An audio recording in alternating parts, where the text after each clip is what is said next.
Hey guys, welcome back to Amelia Cracks the Code. Hope everything's going great at school. And today what I'll be teaching you to do is how to code the game Paper, Scissors, Rock and to play it against the Makecode. So let's get to it. So first of all, what you want to do is you want to go onto your web browser and search up this URL. It'll then take you to this page where you'll then start to code. The first block you'll need is inside the input folder. You then want to use the onShake block. We're using this block, so whatever code you put inside, when you shake your microbit, it'll then do that. Now we want to go to variables and we want to set item to, go back to the math folder, drag out the pick random 0, 2 and change the number 4 to number 2. Then we want to go to the logics folder and drag out the if then else block. We need to change this block. If you see this little blue settings button, you want to click on that and drag an else if block and put it in between the if and the else. So now the block has become an if then else block. So first of all, what you want to do is you then want to go to the logics folder again and drag out this block here.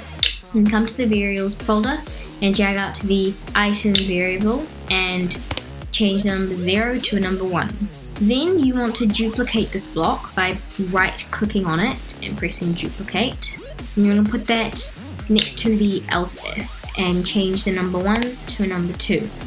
Now this is where the fun part comes. You want to go to basic and you want to drag out a show LED block and put that next to the then. There are a couple different ways where you can do this. You can either do the different letters for paper, scissors, rock, or you can draw a piece of paper, a rock, and a pair of scissors. So I'm going with the letters. I'm going to go back to basic and drag out another one. And this one's going to be scissors. Now I want to go back to basic and drag out one more show LED block. And this one is going to be for rock. So that's the first bit of code. So let's test this out. If we press shake, it'll then come up with rock. And then it basically randomly chooses between the three things. This is where the fun bit starts. I'm now going to teach you how to count the points between you and the microbit, and then at the end the microbit will tell you who won. So first of all, you want to use this on start block and you want to go back to variables and drag out set item 2 and another set item 2. And go back to the variables folder and we're going to make two variables. So up the top here it says make a variable. So you want to click on that and I'm naming my two variables player 1 and player 2. So back to here you want to change the first block of set item 2, player 1, and the second block of set item 2 you want to change that to player 2. So basically it's saying when you start it, it's setting both player 1 score and both player 2 score to 0. Now, what we're going to do is you want to go back to the input folder and drag out an on button A pressed, and you want to come back to variable and drag out a change item by 1 and change the item to player 1.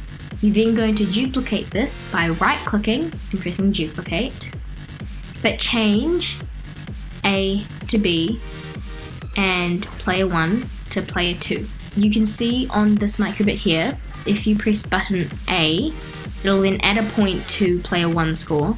And then if you press button B, it'll then add a point onto player 2 score.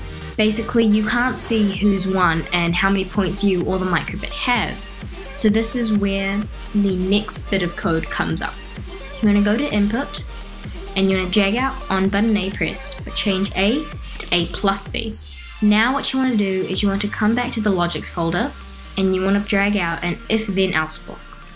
Like we did before, you're going to press this little blue settings button and drag an else if in between the else and the if. So now you have this. Now what we want to do is we want to go to back to the logic folder and you want to drag out this block here. We're then going to go to variables and drag out a player 1 and a player 2 variable. We want to change the crocodile sign going to the right to a crocodile sign going to the left, and we're going to go back to the basics folder and drag out a show string. We're going to change that to player 1 has 1. Now I'm going to duplicate this piece of code here by right-clicking and pressing duplicate and dragging that down next to the else if. But we're going to change the crocodile sign going to the left to the crocodile sign going to the right.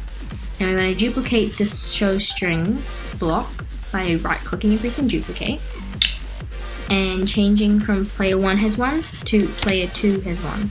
But what happens if you and the microbit have tied? You won't know because we haven't coded that yet. So this is where this bottom bit comes up. You want to duplicate the show string button, and you want to write in it's a tie. If it isn't player 1 is greater than player 2, or player 2 is greater than player 1, then it'll just automatically go to it's a tie. So now let's see on this interactive microbit. I'm gonna go paper, scissors, rock, and we're gonna do shake. So the microbit did rock and I did scissors. So the microbit is 1. So I'll press button B. Do it again. They did rock and I did paper. So I win. So I press button A. And I'm gonna do it one more time. They did scissors and I did scissors. No one gets a point. Now, that's the end of the game because we're only going up to 3 games. We then want to press A plus B to end the game, and it says it's a tie. And that's it. Thank you guys so much for watching, and don't forget to like and subscribe and comment down below if you have any questions, and come back next time for more. Bye now.